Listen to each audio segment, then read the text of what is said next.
Hey guys, how's it going? Hopefully you had a fantastic holiday season with many awesome video games under the Christmas tree that aren't Kong Skull Island. You know what one of my favorite things is? When I'm surprised by a video game. Like, I'm going in, no expectations, or I don't think I'm gonna like it very much, and I end up really enjoying it. Or I even think it's gonna be complete doo-doo. I try it as jokes, and then I'm like, hey, this is actually pretty awesome. So today I wanted to break down 5 games that absolutely surprised me through 2023. So 3 of these games released this year, but the other 2 did not release this year. So it's going to be an interesting list. I basically wanted to shout out these amazing games that totally captured me off guard. I did not think I was going to like any of these as much as I ended up doing. So let's get into them.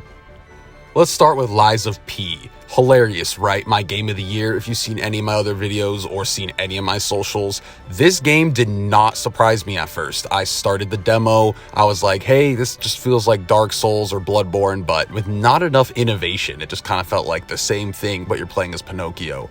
Holy shit, was I wrong. And I've never been so happy being wrong because this is actually probably one of my favorite games of all time, especially after I replay it a few to 5 more times. I'm gonna like it even more. It just continuously surprised me from its gameplay to the story, music, everything was so good. And then the levels themselves really wowed me. Like, the levels are very intricately detailed, whether you're finding secrets or just the way it looks aesthetically. It's just an awesome video game is what Lies of P is, and I am so happy I ended up hearing some good word of mouth from friends and picking it up. My game of the year. Now let's hop over to a game that you probably would never expect me playing, Lethal Company. Now the reason I have this on my list is because I wanted to shout out video games, not necessarily JRPGs. I know some of you in here definitely know what Lethal Company is, but I was just so shocked with how it was one dev making this game, how the game kind of looks like doo-doo graphically, but hopping on the simple idea of going out, scavenging loot on these moons to pay off this company, and if you don't, you die, is just so fun and anxiety inducing in the best way. Like, when you're playing this with your friends, it feels like you're doing an activity. It feels like you went out into like a maze or something like that. It doesn't feel like you're playing a video game at times. And it just emphasizes what I love about video games, like just pure fun. Like, this guy had a fantastic idea, a simple idea, put enough variation in the right areas, and then you just have a really fun game that is blowing up. I mean, it sold more than Modern Warfare 3. That is absolutely hilarious to me. It shows one company that has lost all its creativity, and then one person who has a lot of creativity.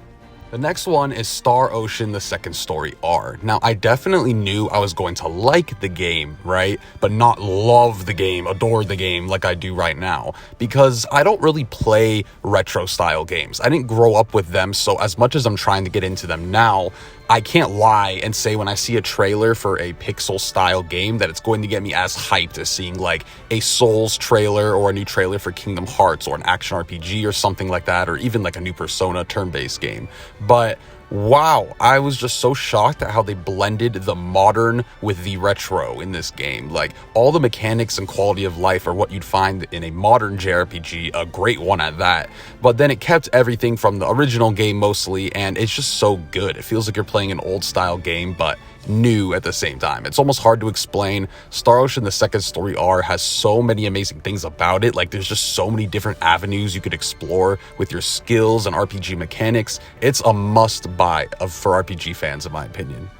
The 4th game that absolutely surprised me is Monster Hunter World. Now, this one was kind of crazy. I have around 60 hours on PlayStation right now, and it's almost reaching another 60 hours on my PC data. So my chat convinced me to play Monster Hunter once the Monster Hunter Wilds trailer got announced. And I was like, hey, combat systems are my favorite thing ever. I love giant monsters. I don't know how I haven't played this series before.